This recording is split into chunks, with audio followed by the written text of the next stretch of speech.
afortunadamente no hemos tenido casos graves de mujeres embarazadas, pero afortunadamente ninguna mujer embarazada ha perdido la vida. Esperamos que esto no ocurra, aunque puede ocurrir.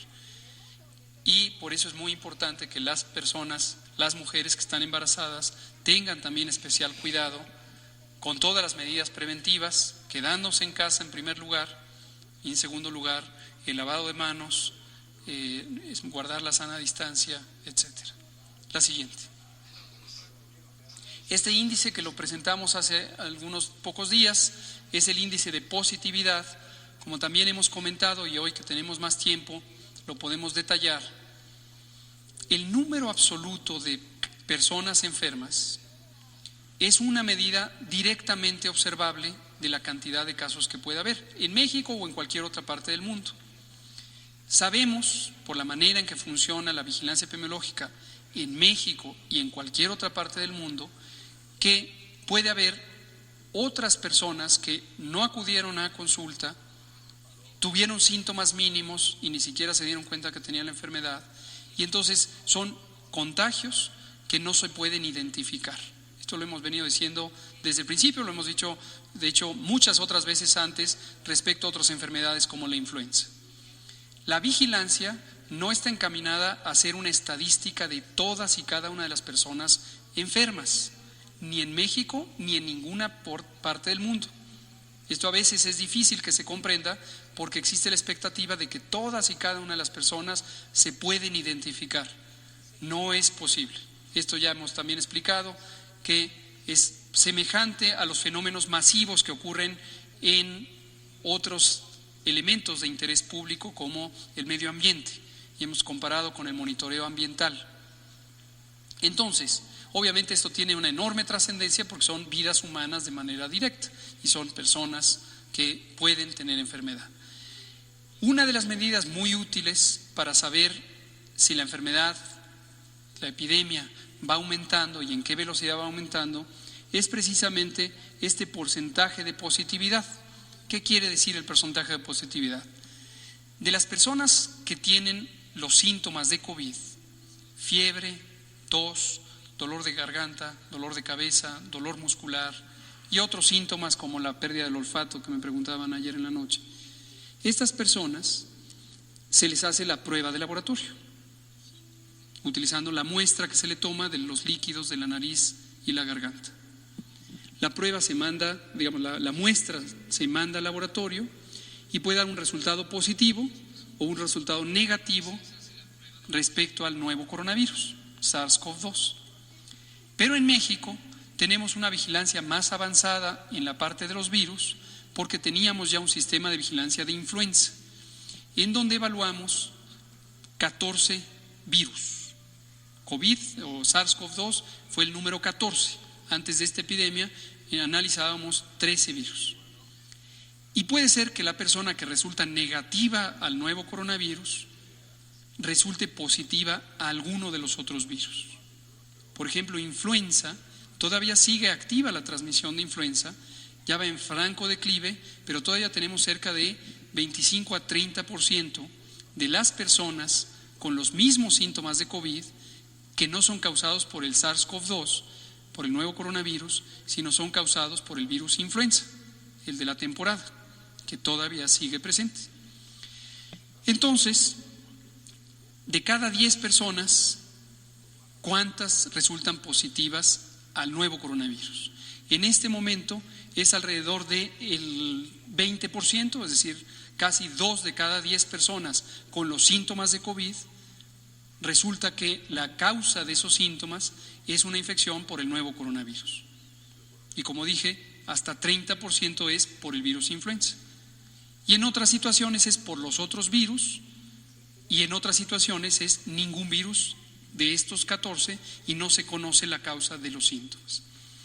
Entonces, este porcentaje de positividad lo vamos a estar presentando, quizá no diario porque no varía tanto de día a día, pero periódicamente, y van a ver ustedes que va a aumentar el porcentaje, la proporción de personas que tengan infección por el nuevo coronavirus entre aquellas que tienen los síntomas característicos de COVID. Y va a ir disminuyendo el virus influenza. La siguiente. Lo podemos también identificar por entidad federativa, por estado, y aquí la utilidad de este índice tiene un valor adicional y es ver la transmisión en el territorio. Y esto nos permite ver que algunas zonas, como la zona metropolitana del Valle de México, es una zona en donde está predominando el virus SARS-CoV-2, tanto en la parte de la Ciudad de México como en la parte de la zona conurbada del Estado de México. En cambio, si tomamos algún otro estado, por ejemplo Querétaro, vemos que todavía la proporción de de SARS-CoV-2 es muy pequeña, o Zacatecas es aún más pequeña. ¿Sí? Entonces esto lo vamos a ir comentando para ir mostrando cómo el virus se puede propagar en forma de parches y no necesariamente es de un estado al otro, al otro, al otro. Tiene que ver con la movilidad de las personas entre las distintas regiones del país. La siguiente y casi última es la curva epidémica acumulada. La seguiremos presentando en comparación con otros países donde ha habido gran transmisión.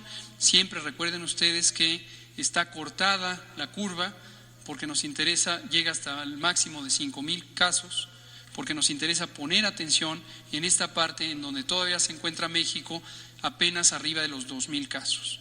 Estos otros países están por arriba de los 180,000 o 200,000 casos en la situación de Italia, en la situación de Estados Unidos. ¿Sí? Entonces, la última es la misma curva epidémica, ya mostrando solamente la situación de México. En la curva roja se ve la velocidad de crecimiento con el número de casos de cada día que se van sumando y sumando. Esta curva también tiene una utilidad importante para ver cómo ha progresado la enfermedad, pero tiene límite porque no identifica los que ya se recuperaron. Conforme haya más casos que se recuperen, los informaremos. Ahorita no tiene caso porque es un número todavía muy pequeñito, pero conforme es apenas unos 40 o 50 casos, pero conforme se vayan acumulando casos recuperados, vamos a poder identificar en la gráfica cómo se van recuperando algunos, otros permanecen enfermos, otros aparecen enfermos. ¿Sí? Y en las barras en naranja se puede ver la curva epidémica, que son literalmente los casos que se van presentando cada día de esta enfermedad. Es la última. Muchas gracias. Vamos a empezar aquí primero. Natalia, Ángeles, Blanca, usted y usted. Y luego por acá. No, vámonos alternando, exacto. Buenas noches. Ustedes dos, ustedes dos, ustedes dos. Buenas noches. Perdón que no use el micrófono, que soy por sana distancia. ¿Quiere conservar su sana distancia? Quisiera saber si nos explica, subsecretario, esto de la letalidad en los estados. Decía que la Ciudad de México no es el estado con mayor letalidad. ¿Nos puede explicar, por favor? Otra duda, ¿pueden coexistir influenza y COVID? ¿En la misma persona? En la misma persona. Puede, es raro, es casi extraordinario que eso ocurra, pero puede. ¿Y podríamos llegar a la situación de Italia o de Estados Unidos? Yo espero que no. Es una situación que sería prácticamente imposible de predecir.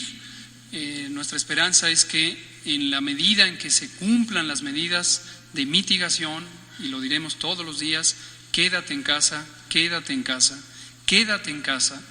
Esta es la manera de controlar la epidemia. No perdamos de vista, es una enfermedad para la que no hay medicinas específicas, no hay vacunas. Entonces, la única manera de evitar los contagios es que estemos a sana distancia unos de otros. Eso no quiere decir salir a la calle y simplemente marcar mi distancia.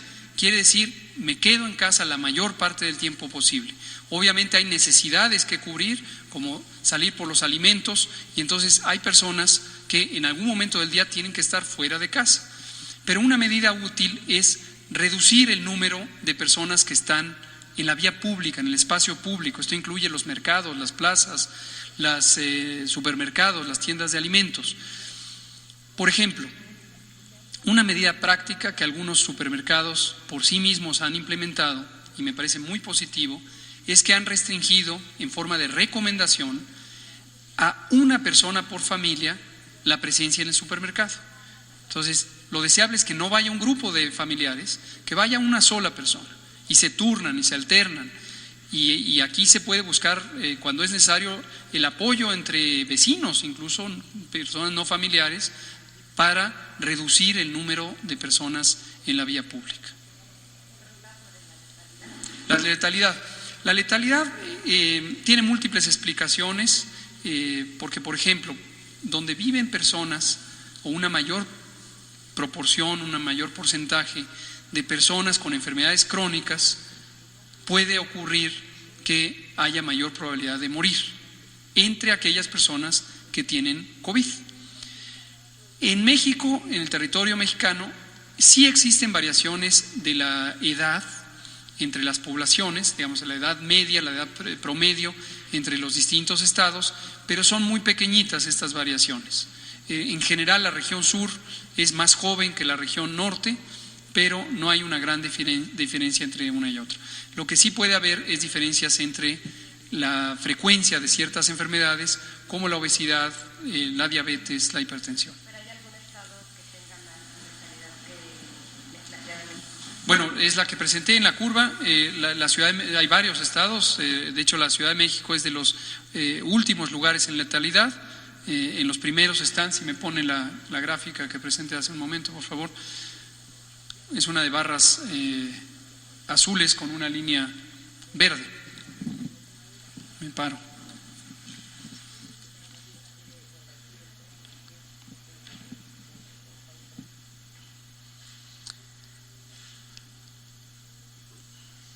La siguiente, esta.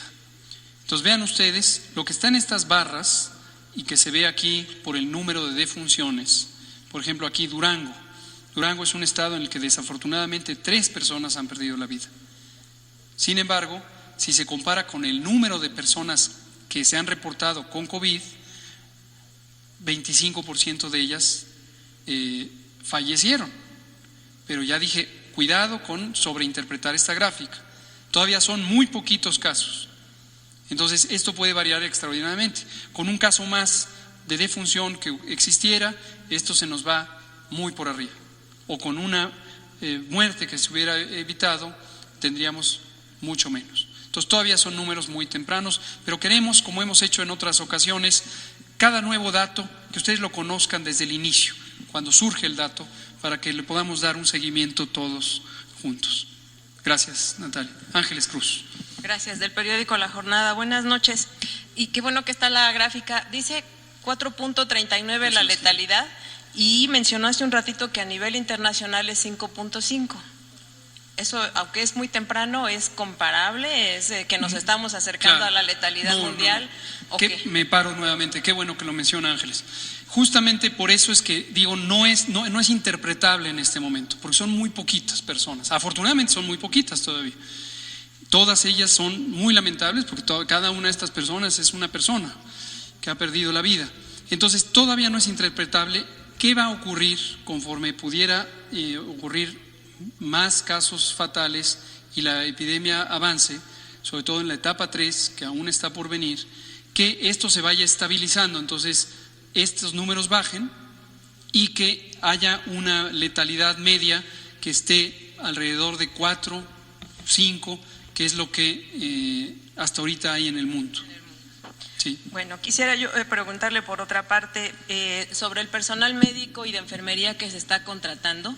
Si en los números que se han estado diciendo, 2,000 médicos y más de 12,000 enfermeras, están ahí incluidas las personas que con motivo del acuerdo que identificó grupos de riesgo para que dejen de trabajar, están ahí incluidos, son aparte.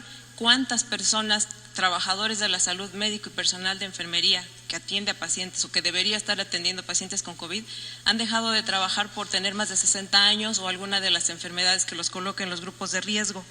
Y sobre los equipos de protección, hay algunas inquietudes entre los trabajadores de diferentes instituciones porque tienen acceso a diferentes tipos de equipos, ¿no? Los gogles son distintos, o son lentes, o son gogles, o son mascarillas, o son caretas. No hay una homogeneidad y entonces hay una disparidad, pues más bien, y por lo tanto hay grupos de la Secretaría de Salud en particular que se sienten en mayor desventaja. Y un comentario si me hace sobre la cantidad de hospitalizados, ha ido subiendo ese número y bajando un poco a poco los ambulatorios. Si nos puede decir qué podemos interpretar de eso, aunque diga que es muy temprano. Muchas gracias. Gracias, excelentes preguntas y muy útiles para hablar de algunos aspectos que interesan a la población. Ayer, acompañados por el señor secretario de Salud y el director del IMSS y los otros dos colegas, el doctor Borja y el doctor Sbarch, hablábamos precisamente de esta necesidad de contratación. Aquí quiero recordarles una situación desventajosa con la que se enfrentó México y se sigue enfrentando hasta este momento, que es por muchos años, por décadas, México tuvo menor cantidad de personal de salud de la que debería tener, de acuerdo a ciertas comparaciones internacionales. No hay una cantidad específica que se recomiende para cada país, pero al comparar sistemas de salud más avanzados que el nuestro, por ejemplo los de Europa Occidental o los de los países de la OCDE, se puede identificar que México estaba en los últimos lugares, no exactamente en el último, pero entre los últimos lugares de personal de salud con respecto a la población. Esto lo comentamos desde enero, cuando hablábamos de la transformación del sistema. Entonces, cuando llega un evento como este, que es un evento inesperado, un evento de esta magnitud mundial, hay que trabajar con lo que hay y hay que hacer el mejor esfuerzo porque el sistema funcione, dadas sus enormes limitaciones, incluyendo también la limitación que implica la enorme desigualdad social, en donde, lo hemos dicho y es conocido, está perfectamente documentado, la mitad de la población mexicana vive literalmente al día, y eso implica retos por el tipo de medidas de prevención y control que se tienen que ejecutar. Entonces, habiendo dicho esto, las contrataciones están encaminadas a cubrir vacíos que tenía el Sistema Nacional de Salud en cuanto a la capacidad de los profesionales y las profesionales para poder atender cualquier enfermedad, con mayor razón esta. En las disposiciones que se establecen en el acuerdo del secretario de Salud, publicadas la semana pasada, estas medidas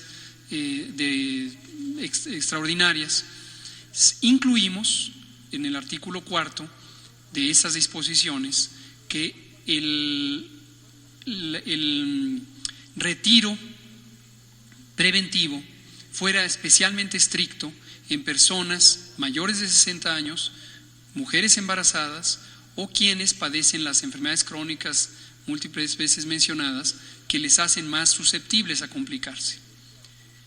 También pusimos la última frase de esa disposición, dice que el personal de interés público, y obviamente los y las profesionales de la salud son de interés público, pueden voluntariamente asistir a trabajar. Nadie se los va a impedir, al contrario, qué bueno que estén. Esta medida está encaminada a proteger a las personas que son trabajadoras de la salud, que tengan estas condiciones de mayor riesgo, pero también permitir que, cimentado en la ética profesional y el sentido de servicio que tiene nuestra profesión, se pueda ejercer la profesión, entre otras muchas. También las profesiones de gobierno, obviamente, también son de interés público, o los policías, o el personal de Pemex, etcétera. ¿Qué resultó? Que en algunas entidades federativas, ciertamente la Ciudad de México, también Yucatán, también varios otros estados, hubo una porción de las personas trabajadoras de la salud que dijo: yo me quedo en casa, yo no voy a trabajar, y está amparada, está protegida por esta disposición. En las contrataciones justamente están orientadas, primero ya dijimos, a cubrir una necesidad de muchos años, pero en segundo lugar a resolver este reto que se enfrenta uno con esa situación. Los números van a ir cambiando conforme vaya entrando, varía por entidad federativa, en algunos hay, por ejemplo, hasta el 30% en algún hospital en concreto, pero en el promedio ya de las distintas ocupaciones a lo mejor es 10%, ¿no? Varía mucho. Lo que sí es importante es no perder de vista dos cosas. Una es, no necesariamente la persona que se ausentó debe ausentarse del todo, porque si el hospital concreto o el sistema estatal de salud, o si ocurriera en las instituciones federales, organiza a el personal de salud, puede lograr que alguien más joven, que no sea una mujer embarazada y que no tenga enfermedades crónicas, ocupe temporalmente el lugar que ocupaba esa persona que ha decidido que no va a trabajar, y ofrecerle a esa persona la oportunidad de estar participando en cumplimiento de su deber, salvando vidas en una situación que esté en menor riesgo. Voy a ilustrarlo con un ejemplo. Pensemos una persona, una médica especialista en terapia intensiva, que tenga más de 65 años o 60 años que tenga y que padezca alguna enfermedad crónica. Desde luego no sería nada recomendable que esa persona esté directamente atendiendo a pacientes con COVID. Pero hemos reorganizado ya en varios sitios, tanto en el Seguro Social como en los Institutos Nacionales de Salud, hospitales COVID y hospitales no COVID.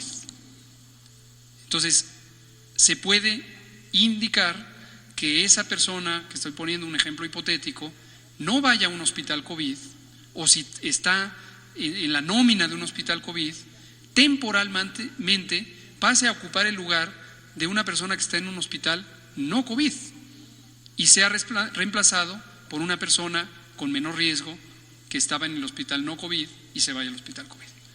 Se está identificando las personas, pero yo hago este llamado público para que todas las colegas y colegos, los colegas que trabajan en el sector salud, hombres y mujeres, identifiquen esa oportunidad también por sí mismos y actúen como solemos actuar en la profesión de salud en forma voluntaria y proactiva. Es decir, en lugar de decir yo me quedo, yo me voy, lo que es mucho más útil es decir yo podría cumplir esta función aquí, y que eso facilite el proceso de reorganización. Equipos de protección. Los equipos de protección, dos cosas. Una, vamos a tener al inicio de la siguiente semana un cargamento muy grande de equipos de protección personal. En este momento hay una misión en China donde se hizo una compra de equipos de protección personal, guantes, caretas, gogles, batas, etcétera, que fueron muy cuidadosamente seleccionadas por un grupo técnico. Desde hace 2 semanas se está evaluando todos los equipos que se van a comprar. Finalmente se logró la compra y el avión se fue ayer sábado, regresará el lunes con uno de los cargamentos más grandes que nos permitirá cubrir prácticamente toda la necesidad de equipos. La segunda cosa, la carencia inmediata que ocurrió en muchos hospitales tiene que ver con un uso inadecuado de los equipos de protección personal.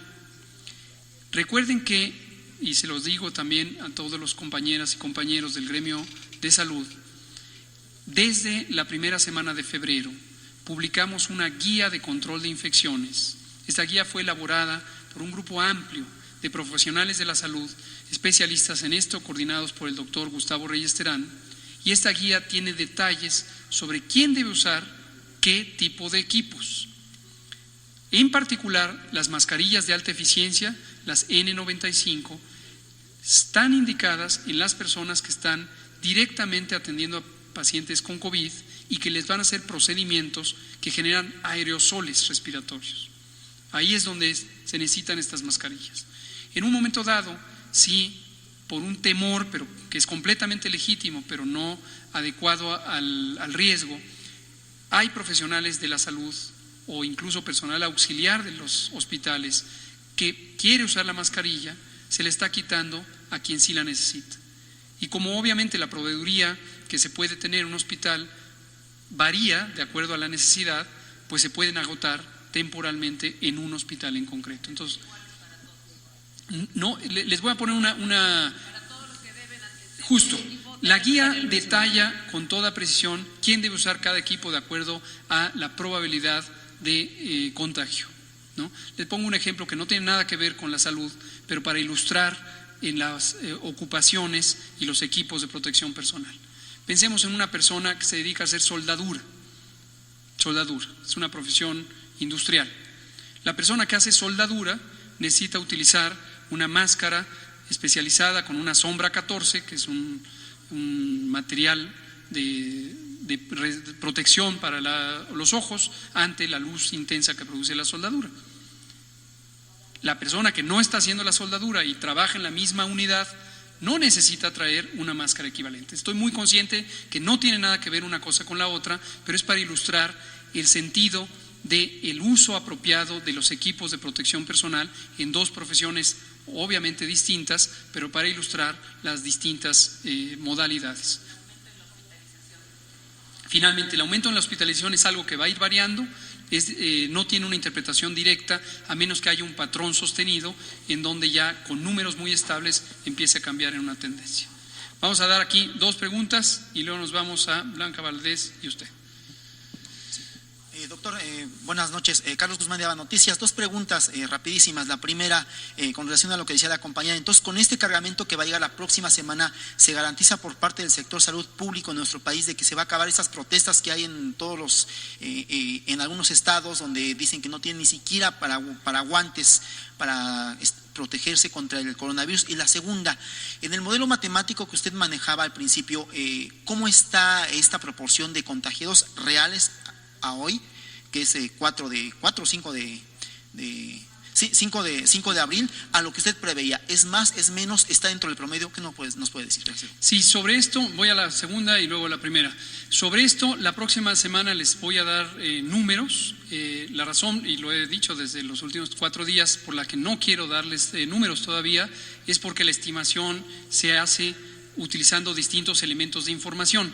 En particular, desde hace exactamente una semana empezó la modalidad de vigilancia centinela, y uno de los indicadores de la vigilancia centinela necesita información sobre el número de consultas por enfermedad respiratoria en general, no la de COVID, sino en general, en las 26,000 unidades de salud que hay en el país, en el sector público. Esta información se compila a lo largo de una semana y se publica a la semana siguiente. Este es un sistema rutinario de información que existe desde los años 70, pero esta información es crítica para poder hacer las estimaciones. Entonces, en la siguiente semana ya vamos a tener todo el paquete de estimaciones y lo vamos a ir comentando. Yo diría que es todavía temprano esperar que vamos a ver un impacto deseablemente positivo en reducir la intensidad de los contagios, porque el periodo de incubación de esta enfermedad dura 7 días, el periodo de enfermedad dura 10 o hasta 14 días, y entonces esto requiere que al menos haya 15 días desde que iniciaron las intervenciones para que a nivel poblacional se empiece a ver el efecto, ¿no? En relación a la primera pregunta, si se garantizaría ya con ese cargamento, ¿se garantizaría con ese cargamento que va a llegar de China que se va a acabar estas quejas por parte del personal de salud? Pues las quejas no necesariamente se deben acabar. Creo que es muy importante que la población se exprese. Por cierto, quiero dirigirme aquí nuevamente a mis colegas en el gremio de salud. Cualquier inquietud, exprésenla. Es decir, es importantísimo. Sus señalamientos son escuchados con enorme respeto, enorme consideración. Ustedes son una pieza valiosísima en este momento para defender al país de este embate de la pandemia.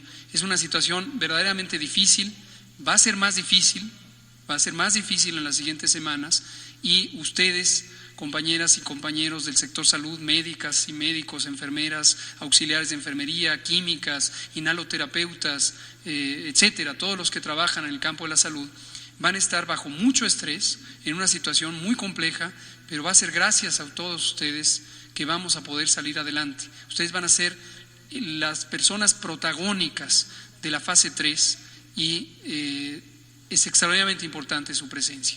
Por lo tanto, respetamos cualquier expresión que ustedes tengan y la vamos a escuchar y atender en toda la medida de las posibilidades. Y aquí vuelvo a decir nuevamente, para que todo el mundo lo tenga claro, la dificultad de conseguir los equipos de protección personal tiene que ver con que este es un fenómeno mundial.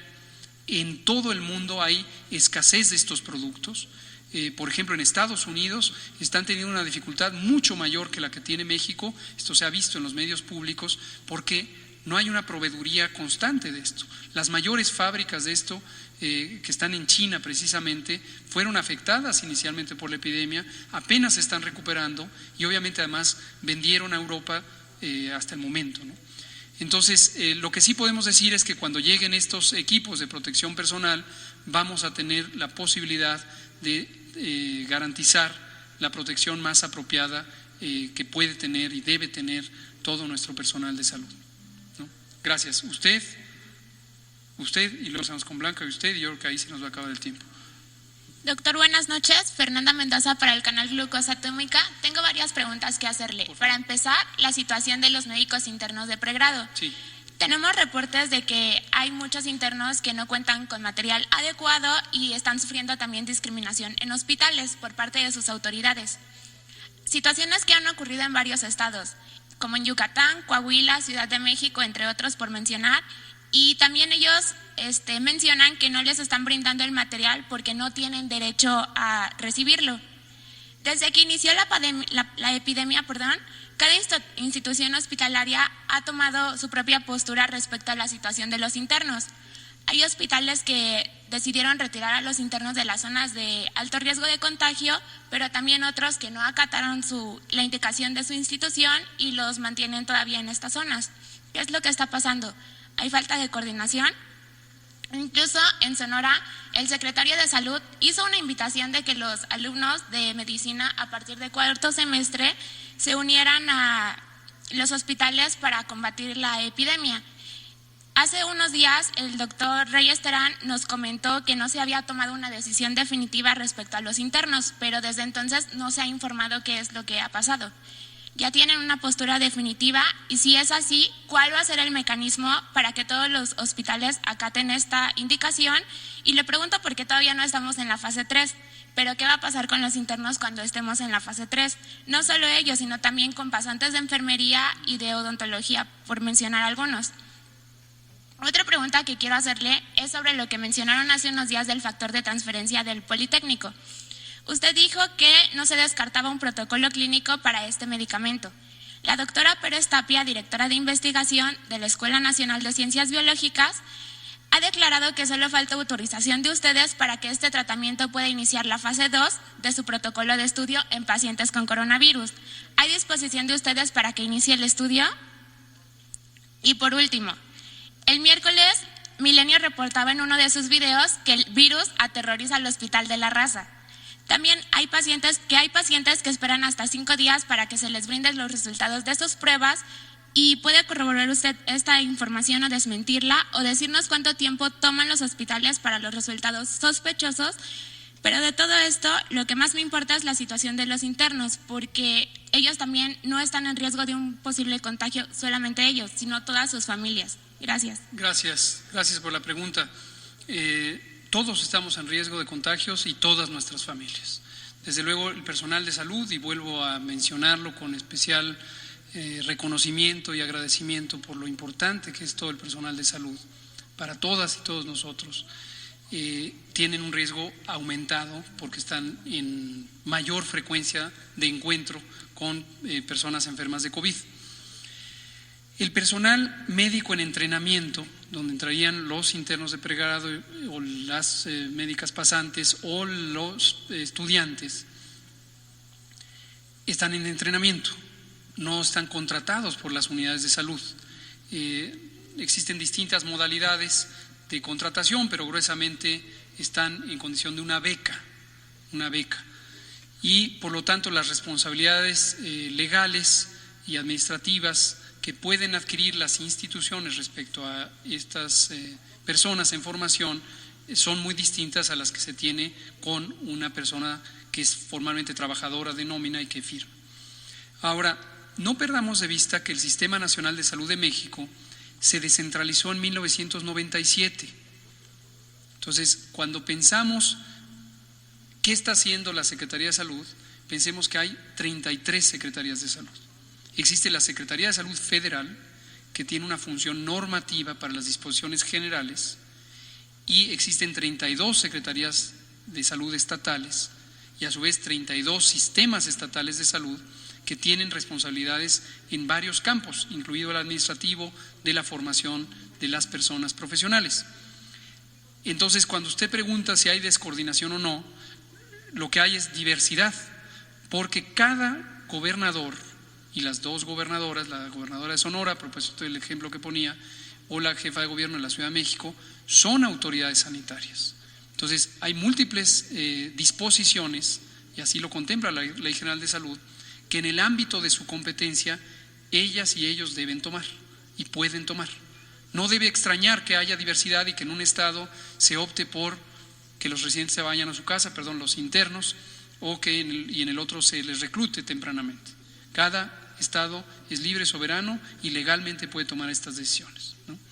Sobre el Politécnico y el factor de transferencia, adelante, cada institución académica tiene un comité de ética o debe tenerlo, quiero pensar, o estoy seguro que el Instituto Politécnico Nacional lo tiene, no solamente como instituto, sino en cada una de las unidades administrativas y académicas. A lo mejor está hablando usted de la Escuela de Ciencias Biológicas o de la Escuela de Medicina, y entonces ahí debe haber, y estoy seguro que hay, un comité de ética en investigación o un comité de investigación que tiene una comisión de ética, una comisión de bioseguridad y una comisión propiamente de investigación que debe resolver propuestas sobre protocolos de investigación, siguiendo obviamente lo que manda el reglamento de la Ley General de Salud en materia de investigación en sujetos humanos.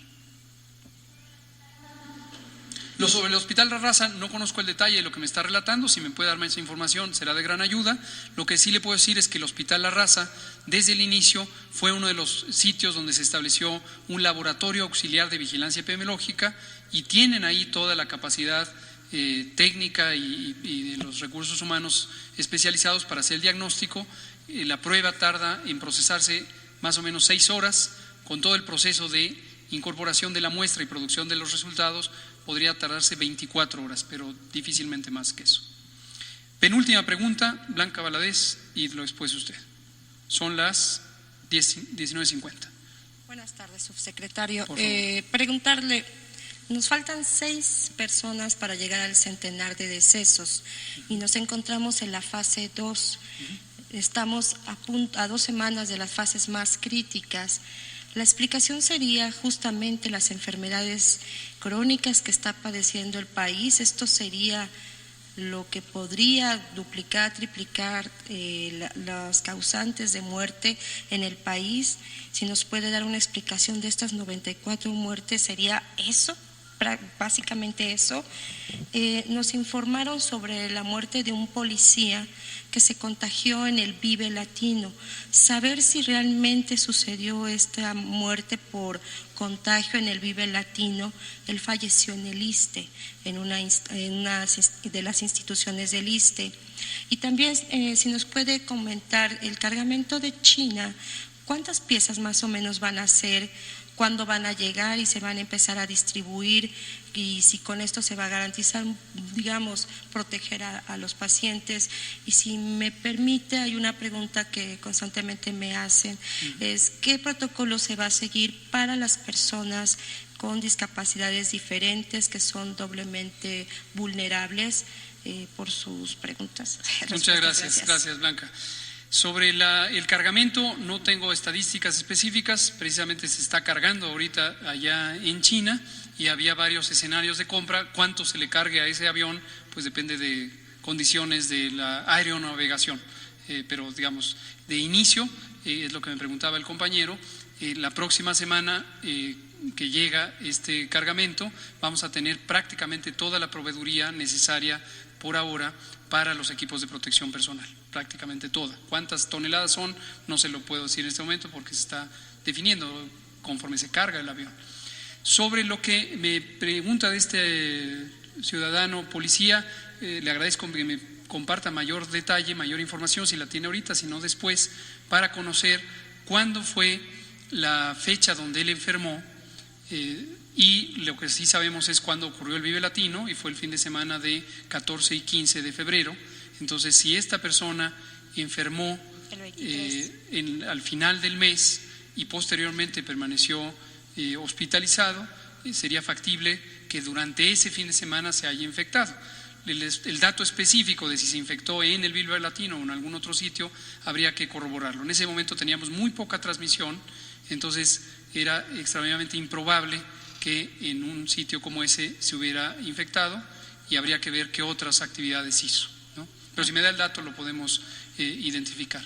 Y sobre las muertes, la situación, reiteramos, desafortunadamente México tiene una ventaja que es su juventud, pero tiene una gran desventaja que es la enorme prevalencia de enfermedades crónicas, metabólicas, asociadas a la mala alimentación por décadas. Y hemos dejado muy en claro que la mala alimentación, este es un tema que comentábamos antes de COVID, se relacionó con la iniciativa de los etiquetados frontales para los alimentos industrializados, precisamente como una de las medidas más costo efectivas para combatir el problema de obesidad, sobrepeso y diabetes. Entonces sí, ese es uno de los elementos que más nos va a pesar, porque va a contribuir muchísimo respecto a otros países a la existencia de casos fatales. Pero mi pregunta era, entonces en la etapa más crítica lo esperable es que haya casos más graves y el número sea todavía más. Hemos dicho una y otra y otra y otra y otra vez, y lo debe tener muy claro la población, cuando insistimos, quédate en casa hoy, no mañana, hoy, quédate en casa desde el 23 de marzo y hasta el 30 de abril, es precisamente porque hoy tenemos la oportunidad de disminuir la cantidad de casos. Esta es una enfermedad para la que no existe un tratamiento específico, no existe una vacuna, y la única manera de disminuir la intensidad de la transmisión es quedándonos en casa, manteniéndonos lejos uno de otro físicamente, porque después va a venir la fase 3. La epidemia no se ha acabado y, como hemos dicho también en repetidas ocasiones, debemos estar preparados para una epidemia larga. Entonces, hoy existe la oportunidad, si usted que nos escucha, piense en un ser querido, piense en alguien cercano, cercana, piense en sí mismo, piense en alguien que no conoce, piense en alguien que podría enfermar si usted no hace lo suficiente para disminuir el riesgo, no de usted, sino de todos.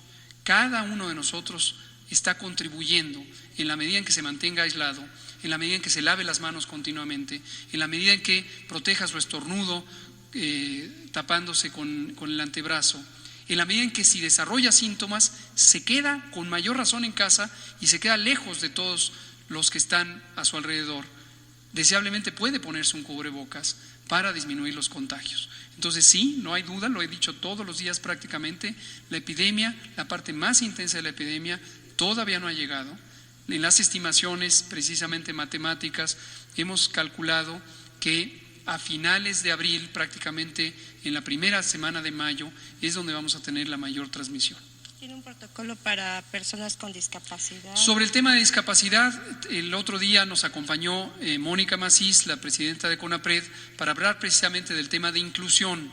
Las personas que tienen discapacidad necesitan distintos apoyos de asistencia y hay que brindárselos. Entonces, ahí el punto crítico es que si la persona con discapacidad llegara a enfermar, no debe por ello alejarse quien le ayude. Si es en la familia, tiene que estar presente para ayudarle, y hay mecanismos simples, no son específicos para las personas con discapacidad, son las mismas recomendaciones de control de infecciones. Entonces, si hay una persona con discapacidad, necesita asistencia, y esa asistencia implica contacto próximo, una persona, por ejemplo, que tuviera dificultad para movilizarse, para caminar, y necesita que alguien le asista. Esta persona, si llegara a enfermarse, en primer lugar, tiene mayor riesgo de complicarse y también tiene que ser atendida con prontitud. Pero segundo, si una vez que se determina que no se está complicando, se le recomienda médicamente estar en casa, debe usar un cubrebocas. Y la persona que le asiste no debe estarse tan próxima, y en cuanto termina de estar próxima, lavarse las manos con agua y jabón o utilizar el alcohol gel. La persona enferma debe usar cubrebocas. La persona enferma debe usar cubrebocas. Hasta aquí lo vamos a dejar, son las 19:57 de este domingo 5 de abril. Mañana seguimos como todos los días. Muchas gracias. Gracias. Radio Superación, medio y voz de los grupos vulnerables, transmite desde su base central en la capital del estado de Oaxaca, en el sur-sureste de la República Mexicana, y gracias a la tecnología para todo el mundo. Radio Superación, medio y voz de los grupos vulnerables, emisora fundada en el 2004 por Editorial Corporativo de Medios de Comunicación. Radio Superación, medio y voz de los grupos vulnerables, te saluda en este 2020. Radio Superación, medio y voz de los grupos vulnerables.